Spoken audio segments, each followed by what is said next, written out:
मशहूर film actor Sukesh आनंद जब psoriasis से पीड़ित हुए, शुगर से पीड़ित हुए, उनके बाल झड़ने लगे, कमज़ोरी आई, तब उन्होंने कैंगन वाटर का पानी पीना शुरू किया और वो सभी बीमारियों से पूरी तरह से मुक्त हो गए और आज वो एनर्जिक का काम बड़े धूम धड़ाके के साथ कर रहे हैं, साथ ही साथ अपना फिल्मी करियर भी संभाल रहे हैं।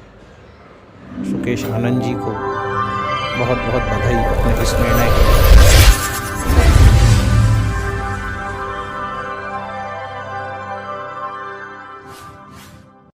नमस्कार दोस्तों, मेरा नाम योगिता सिंह वाली, आपका स्वागत करती हूं हमारे शो रूबरू में। दोस्तों, आज हमारे साथ है बॉलीवुड इंडस्ट्री के जाने माने कलाकार मिस्टर सुकेश आनंद जी। तो चलिए बात करते हैं इनसे और जानते हैं इनकी जर्नी के बारे में। Hello sir, welcome to Marwah studio. कैसे हैं आप? बहुत बढ़िया। तो सर, सबसे पहला सवाल मेरा आपसे ये है कि आपकी लाइफ में वो टर्निंग पॉइंट कब आया? कौन सा टर्निंग पॉइंट? जिसने आपकी जिंदगी चेंज कर दी। मेरी जिंदगी चेंज की। ओके। मेरी जिंदगी में एक्चुअली कई टर्निंग पॉइंट रहे। Okay. I am guy with full of suspenses. Okay. So मेरी जिंदगी बार बार करवटें लेती है। हो सकता है आज भी एक करवट लेके जाए, है ना। तो एक सिडनी शेल्डन का एक नॉवल है the other side of me, और उसका एक लाइन मुझे बड़ी पसंद है कि you never know, life is a novel and it's full of suspense and you never know what is coming next until U turn the page. तो pages को चेंज करते रहिए। मेरी जिंदगी में सबसे पहला टर्नओवर या जैसे टर्निंग पॉइंट कहें वो आया जब मैं छोटा बच्चा था। मैं करीब 5.5 साल का था। तो एक बार मैं दिल्ली आया हुआ था। मेरे पैदा होने के बाद मेरे फादर राजस्थान शिफ्ट हो गए। मेरी परवरिश वहीं पे हुई। 5.5 साल का था, बुआ के घर आया हुआ था। तो बुआ का बेटा मुझे कहता है चल नाटक देखने चलते हैं। ओके। का नाटक वो क्या होता है? कहता है वो जो तुम टीवी पे देखते हो ना, वो सामने होता है, ऐसे सब लोग एक्टर्स ऐसे होते हैं ना। अच्छा। हाँ, तो मुझे मंडी हाउस लेके गए। वहाँ पे मंडी हाउस में रविंद्र रंगमंच पे 3rd फ्लोर, रविंद्र भवन जो है, तो 3rd फ्लोर पे एक नाटक हो रहा था। उस नाटक का नाम था बंद गली का आखिरी मकान।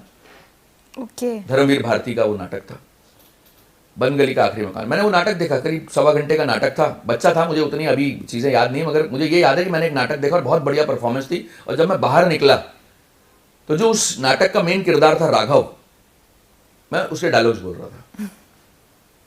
तो मेरे भाई ने मुझे कहा कि तू एक्टिंग कर सकता। पीछे से भी किसी ने कहा अरे इस लड़के की आवाज़ अच्छी है, ये बच्चा है बेशक, लेकिन ये बहुत कुछ करेगा लाइफ में। उस दिन मुझे एक राह मिल गई। मुझे उस दिन समझ में आ गया, पढ़ाई में डफोर, 1 नंबर का डफोर, कोई ध्यान नहीं, फादर से हमेशा डांट खाने वाला, भाई बहनों में सबसे बड़ा लेकिन सबसे ज़्यादा नालायक। तो मुझे उस दिन एक राह मिल गई कि हाँ ये काम बहुत बढ़िया हो सकता है, इसमें ज़्यादा मेहनत नहीं है, इसमें बहुत रट्टे मारने की जरूरत नहीं है, जहाँ पे कोई दिक्कत होती है हम कुछ ना कुछ कर लेंगे। तो मुझे लगा हाँ मैं थिएटर कर सकता हूँ। तो मैंने वापस जब मैं घर पहुँचा तो मैंने अपने आसपास ढूंढना शुरू किया कि थिएटर कहाँ होता है। फिर मैंने धीरे धीरे करके उसमें घुसा, बैक स्टेज किया बहुत साल। एक टर्निंग पॉइंट मेरा वो था बंद गली का आखिरी मकान, धर्मवीर भारती का नाटक। अगर वो मैंने कभी नहीं देखा होता तो शायद कभी मुझे ऐसा लगता नहीं कि एक्टिंग भी कोई काम होता है। आप अभी भी गाँव में छोटे शहरों में जाइए तो लोग कहते हैं क्या करता है तुम्हारा लड़का? बोले ये देखो ये बैठा है, देखो बम्बई में रहता है। तो करता क्या है? बोलता है ये फिल्मों में काम करता है, नाटक में एक्टिंग करता है और नाच गाना। अरे वो सब ठीक है, उसके अलावा क्या करता है, काम क्या करता है, पैसा कैसे आता है? तो लोगों को अभी भी ऐसा लगता है, आज भी ऐसे लोग होंगे जिनको लगता है कि टीवी में काम करने का पैसा भी मिलता है। ऐसे लोग हैं, वाकई हैं ऐसे लोग।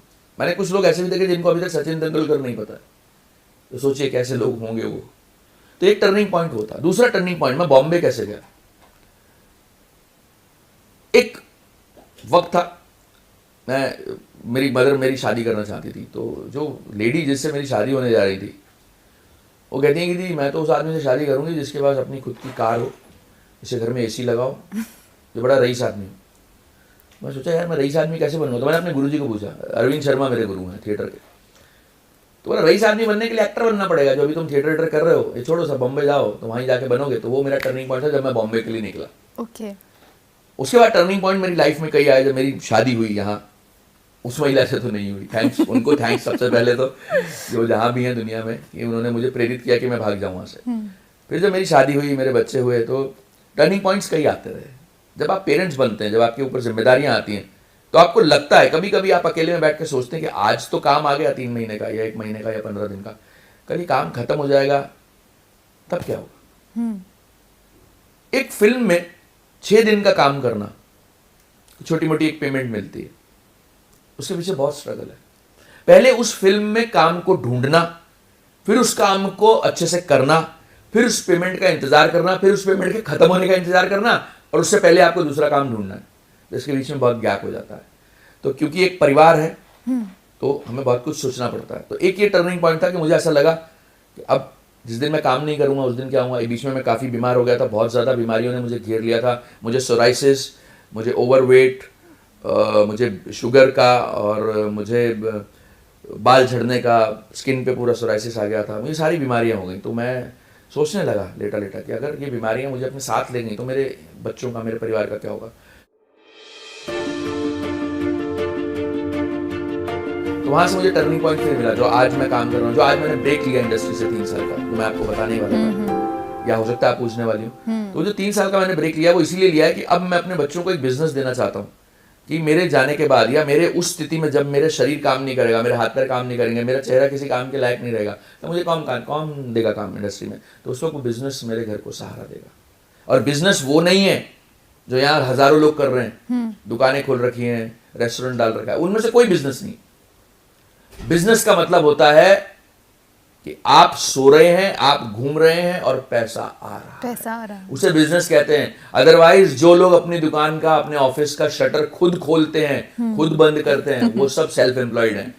संदीप मारवा साहब बिजनेसमैन है। हाँ जी, पूरी तैयारी, और मैंने अपनी प्रॉपर्टी, अपने पेपर्स वगैरह तक तैयार करा लिए थे, सब कुछ, की वाइफ को, बच्चों को सब कुछ मिल जाए, क्योंकि मुझे वो जीवन जीना नहीं था। मैं जिन बीमारियों से जूझ रहा था वो लगभग लाइलाज बीमारियां थी।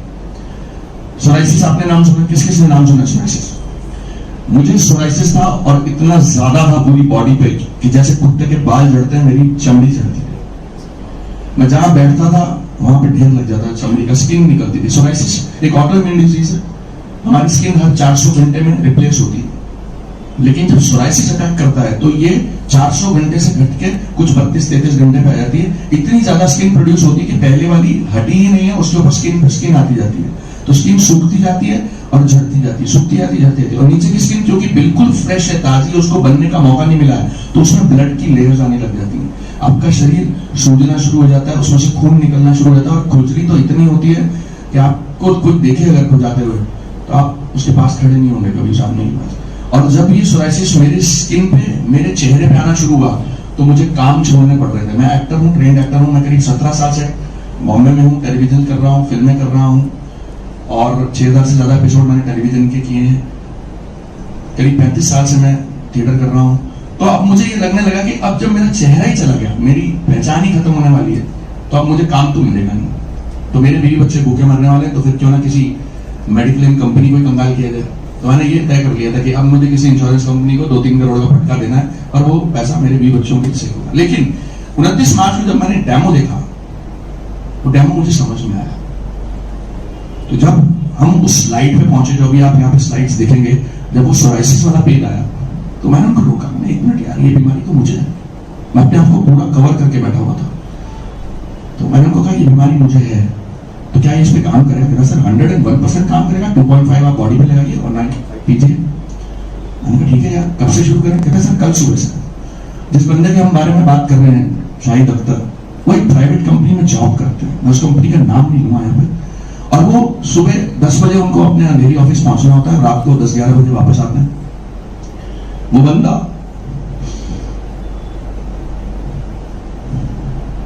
बहुत डेडिकेशन से रोज 3 लीटर पानी मेरे दरवाजे पे छोड़ के जाता था।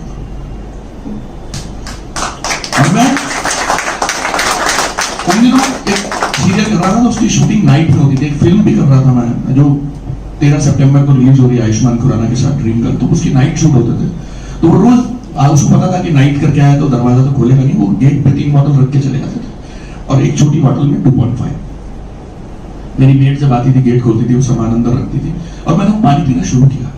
तो मैंने देखा कि 2 साल से जो दवाइयां मैं खा रहा था, उनका असर नहीं हो रहा था मेरी बॉडी पे। इन दवाइयों का असर होना शुरू, और मेरी दवाइयां 200 mg से घटकर आज मैं कोई दवाई सोराइसिस के लिए नहीं लेता हूं, और मेरा सोराइसिस ठीक हुए भी करीब 2 महीने हो चुके हैं। मेरी लाइफ में 3